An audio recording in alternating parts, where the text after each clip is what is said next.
जय हिंद। इस वीडियो में हम ये समझेंगे कि अलार्म चेन पुल लाइट का मतलब क्या होता है। चेन पुलिंग के बाद क्या ड्राइवर चाहे तो बिना ट्रेन को रोके जा सकता है, या चेन पुलिंग एक बॉगी से की जाती है तो क्या उसी बॉगी के ब्रेक लगते हैं या पूरे ट्रेन के ब्रेक एक साथ लगते हैं। साथ ही हम ये भी समझेंगे कि ये ब्रेक पाइप क्या होते हैं, ये डबल क्यों लगाए जाते हैं। ये भी समझेंगे कि जो गुड्स वैगन होते हैं उनका ये हैंड ब्रेक किस काम में आता है। देखिए, ट्रेन जो होता है एक बहुत बड़ी जिम्मेदारी की चीज होती है, उसमें हजारों लोग बैठे होते हैं उस ट्रेन में। अगर एक ट्रेन दुर्घटनाग्रस्त होती है तो बहुत से लोगों की जान चली जाएगी। इसलिए इंजीनियरों ने एक ऐसा सिस्टम बनाया कि ट्रेन का जो ब्रेक है वो ऑटोमेटिक हमेशा लगा ही रहता है, ड्राइवर उस ब्रेक को हटाता है। जबकि कार वगैरह में क्या होता है, ब्रेक हटा रहता है, हम ब्रेक को लगाते हैं, जबकि ट्रेन में ऐसा नहीं होता है। ट्रेन में ब्रेक हमेशा लगा ही रहता है, ड्राइवर जाता है तो ब्रेक को हटाता है। जानबूझ के ऐसा किया गया कि भैया ड्राइवर हटाएंगे नहीं तो अपने से ब्रेक लग जाएगा, रुकी रहेगी ट्रेन, दुर्घटनाग्रस्त नहीं होगा। ट्रेन के जो चक्के होते हैं, इन चक्कों के पास ट्रेन का ये जो ब्रेक सूज लगा होता है, ये ब्रेक सूज कहते हैं इसे। इस साइड में भी ब्रेक सूज लगा होता है। ये ब्रेक सूज जो होता है हमेशा इस ट्रेन के चक्के को पकड़ा रहता है। ड्राइवर जो लोकोमोटिव में बैठता है, लोको पायलट, तो इस ब्रेक सूज को हटाने के लिए उसमें प्रेशर भरता है दो पाइप के द्वारा। ये प्रेशर 5 kg पर सेंटीमीटर स्क्वायर होता है। इस प्रेशर से ये जो ब्रेक सूज होता है ये 5 mm पीछे हट जाता है, जिस वजह से ट्रेन चलने लगती है। लेकिन जब ड्राइवर को ट्रेन रोकना होता है तो वो प्रेशर को निकाल देता है, हवा जो प्रेशर भरा गया उसको निकाल देता है। इसलिए जब ट्रेन रुकती होगी तो आपको ऐसे प्रेशर निकलने की आवाज सुनाई देती होगी। तो जब प्रेशर निकलता है तो ये जो वही प्रेशर इस चक्के को, ब्रेक सूज को बाहर ले गया था, अब वही इसमें इसको चिपका देगा, जिस वजह से ट्रेन रुक जाती है। पहले जो ये ब्रेक सूज होते थे वो कास्ट आयरन के थे, जिस वजह से इसमें घिसावट ज़्यादा आती थी और स्पार्किंग होने लगती थी। लेकिन अभी जो ब्रेक सूज आ गए हैं वो कंपोजिट मटेरियल, यानी उसमें फाइबर के साथ साथ एस्बेस्टस का प्रयोग किया जाता है, जो इसमें चिपक जाते हैं और उसके चिपकने से ट्रेन रुक जाती है। लेकिन आप देखे होंगे जब ट्रेन रुकती है या चेन पुलिंग किया जाता है तो एक अजब से दुर्गंध टाइप की एक बदबू आती है। ये बदबू कहाँ से आती है? तो जब ये ब्रेक इस पे लगाया जाता है तो इसमें घिसावट से इसमें जो उष्मा होती है तो ये जलने टाइप की बदबू आती है। ये जो बदबू होती है ये जनरल बॉगी से ज़्यादा आती है। रीजन क्या है कि जनरल बॉगी में उम्मीद से ज़्यादा भीड़ होती है, जिस भीड़ के दबाव से ये जो दूरी है 5 mm की दूरी ब्रेक सूज और व्हील के बीच में, ये घट के 2 mm ही हो जाती है। जबकि जो ब्रेक अप्लाई किया जाता है वो ये ध्यान में रख के अप्लाई किया जाता है कि 5 mm की दूरी को मेंटेन करना है। जबकि जनरल बॉगी में ऑलरेडी भीड़ के वजह से 3 mm दूरी घटकर केवल 2 mm ही हो गई है और ब्रेक अप्लाई हो जाता है 5 mm के हिसाब से। इस वजह से उसमें दुर्गंध ज्यादा आती है। अब बात करते हैं ये प्रेशर आता कहां से है। तो इस प्रेशर को देने के लिए एक प्रेशर पाइप लगे होते हैं, दो प्रेशर पाइप। आप देखिए, ये होता है ब्रेक पाइप, ये आप किसी भी ट्रेन की 2 बॉगियों के बीच में ज्वाइंट देखे होंगे, इसी से प्रेशर भरते हैं। ये प्रेशर को भरता कौन है? तो ये लोको पायलट भरता है। इसके इंजन में एक बहुत बड़ा कंप्रेसर मतलब वैसा पंखा जो हवा को इकट्ठा करके किसी खास पाइप में भेज देता है, उसे कंप्रेसर कहते हैं। तो कंप्रेसर की मदद से लोको पायलट इस चक्के पूरी ट्रेन में भर देता है। जब लोको पायलट ब्रेक लगाता है तो हवा निकलती है, जिस वजह से पूरी ट्रेन का ब्रेक एक साथ अप्लाई हो जाता है व्हील यानी चक्के के ऊपर। जब कभी हमें ट्रेन को इमरजेंसी में रोकना होता है तो हम ये चेन पुलिंग कर देते हैं, इसको खींच देते हैं, जिस वजह से हम सुनते होंगे कि वैक्यूम हो गया, यानी उसकी हवा पूरी निकल गई, पाइप की हवा निकल गई, वहाँ पे वैक्यूम क्रिएट हो जाता है। वही हवा जो था ब्रेक को चक्के से दूर रखा हुआ था। आप जैसे चेन पुलिंग करते हैं पूरा हवा निकल जाता है, ये चक्का जाके चिपक जाता है। अब बात करते हैं कि अगर हम चेन पुलिंग किसी एक बॉगी से करते हैं तो क्या पूरे बॉगी का हवा निकल जाता है कि केवल उसी बॉगी का हवा निकलने से उस बॉगी की ब्रेक अप्लाई होती है? ऐसा नहीं है। देखिए, पूरा जो ट्रेन होता है वो एक ही फीडर पाइप और ब्रेक पाइप से जुड़ा होता है। अगर कहीं एक जगह से आप चेन पुलिंग करेंगे तो उस लीकेज से पूरा हवा निकल जाएगा और पूरे बॉगी में, पूरी ट्रेन में एक साथ ब्रेक लगता है।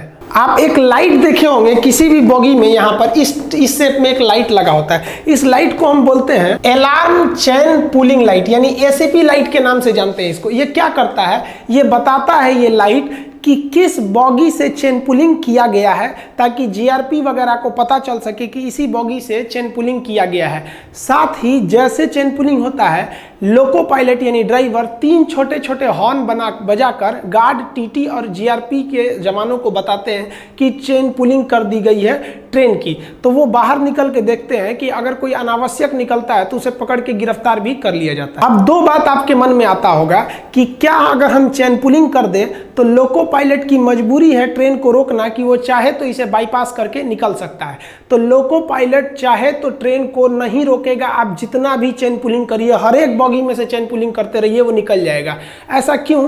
समझिए, जो चेन पुलिंग आप करते हैं तो जो एयर निकल जाती है वो एक ही पाइप की निकलती है, जबकि एक अलग से सेपरेट पाइप रहती है जिसे हम कहते हैं फीडर पाइप। इसका कंट्रोलिंग लोको पायलट के पास रहता है। आप जिधर से एयर को रिलीज कर रहे होते हैं, लोको पायलट वापस उसमें भर के एयर और ट्रेन को ले जा सकता है। एक चीज और गौर किए होंगे आप लोग, किसी ट्रेन का चेन पुलिंग खींचते रहिए, उसे जुड़ा काम ही नहीं करता है। यानी चेन पुलिंग के जंजीर को हम इसे ऑफ भी कर सकते हैं। कैसे ऑफ किया जा सकता है? तो जहां से हम ट्रेन में चढ़ते हैं, पायदान के अंदर एक हैंडल होता है, उस हैंडल को घुमा दिया जाता है। अगर रेलवे का कोई स्टाफ किसी बॉगी के अंदर का, किसी कोच का अगर वो हैंडल घुमा दिया है तो उस बॉगी में ब्रेक काम करेगा, A to Z काम करेगा, केवल इसकी सप्लाई काट दी जाएगी, क्योंकि इसका सप्लाई नीचे आकर जो मेन फीडर पाइप और ब्रेक पाइप होते हैं उसी से जुड़ा रहता है। वो स्विच बंद कर देंगे तो ये काम नहीं करेगा।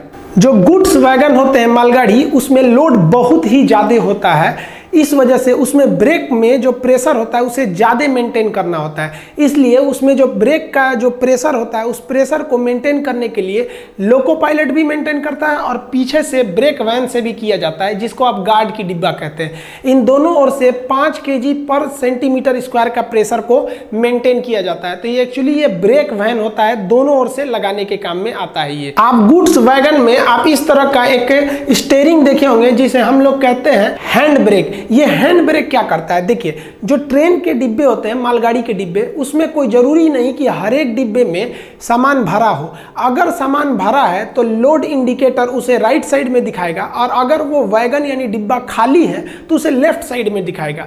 तो खाली डिब्बे और भरे हुए डिब्बे से एक ब्रेकिंग सिस्टम पर काफ़ी इफेक्ट पड़ता है, तो इस इंडिकेटर को ध्यान रखा जाता है। इसके अलावे अगर किसी बॉगी यानी अगर किसी वैगन का प्रेशर ज़्यादा हो गया है तो उसे कम करने की ज़रूरत है, और अगर प्रेशर 5 kg पर सेंटीमीटर स्क्वायर से कम है तो उसे बढ़ाना है, और ज़्यादा है तो घटा के ले आना है। तो ये जो हैंड ब्रेक होता है, ये किसी स्पेशल बॉगी यानी किसी खास डिब्बे में अगर प्रेशर कम और ज़्यादा हो गया है तो इसे हैंड ब्रेक की मदद से उसको मेंटेन करके बैलेंस करने के काम में आता है। तो इसे हम हैंड ब्रेक कहते हैं। आजकल जितनी भी मालगाड़ी है या सवारी गाड़ी है, उसमें जो ब्रेकिंग के लिए एयर पाइप दिया जाता है वो 2-2 एयर पाइप दिए जाते हैं। इस दोहरे पाइप होने के वजह से ही मालगाड़ियों पे आप देखेंगे उस पे लिखा रहता है विथ ट्विन पाइप, दोहरे पाइप वाले।